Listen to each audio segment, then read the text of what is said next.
मेरे सामने क्योंकि मेरे आबाद है मेरे सामने एक पिंड की खातून नाल उहदी बेटी मेरे वास्ते चलो भाई मैं उम्र के सिद्धा कि कौम दी बेटियां मेरे वास्ते सारी बेटियां ने भैनां ने धीआं ने असीं तां किसे नूं इज्जत ते आजादी अख नाल लिखना हुंदा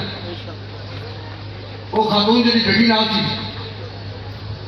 गल करने वास्ते मैं अल्फाज का जामा पैना है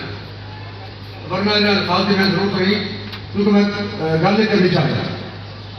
माई साहबा बड़े सन बड़े खूबसूरत कादावर नाल उनकी बेटी वो भी बड़ी खूबसूरत जेवर ने इन्ना पाया कड़े एक नहीं दो दो तीन तीन कड़े चूड़ियाँ जेवर खूब और गड्डी भी आलिशान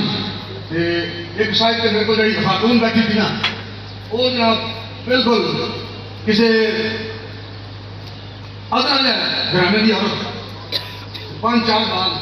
वो जनाब चिकन पाया तो मैं क्या बीबी बच्चे लै जा ये शोर पर कर रहे ध्यान ला या गल कर लेंगे तो वो बीबी जी हस रही थी तो मैं क्या भी बच्चे तेरे शोर कर रहे हैं इन्होंने साइड पर कर माई जी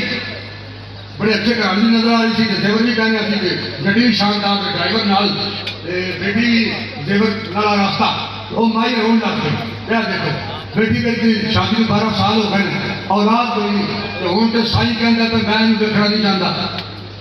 मैंने पसंद नहीं मैं देखना नहीं चाहता मैं शादी दूसरी करनी है कि हूँ तो पानी भी पीना नहीं चाहता खाना भी नहीं खाता तो घर भी आवे तो ये वालों कहता भी नहीं वो मैं क्या वाह भाई मालका ए तो बीबी कोड़ी तो कोजी ये कोड़ी तो कोजी 5-4 साल से शोर कर रहे हैं वो हस रही है बीबी सोनी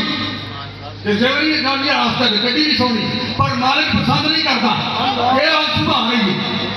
भाई वो पसीना वेख ना मैं देखा कि तीन सोने कि दाड़ियां कि पर मालिक पसंद ना करे वो भी मर्जी है ना वो पसंद करके गीत से बैठे खाते भी पसंद करना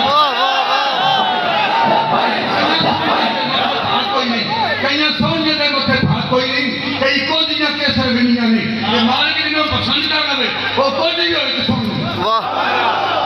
मालिक ही बाबा जी पसंद कर देना कि मैं जिस पास है कि बाबा जी की रीत मेरे को मैं ईमानदारी कर रहा अल्लाह की कसम सिर्फ मैं इस मोहब्बत की खातिर से आया तो उठ पर बेटा ये आखो ने जिन्ना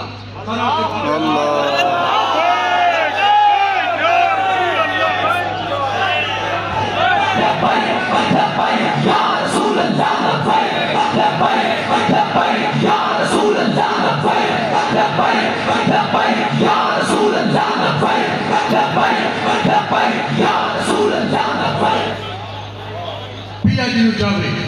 वो घर वास्ते पिया जी चाहे वो घर वास्ते जिन्होंने मालिक पसंद ना करे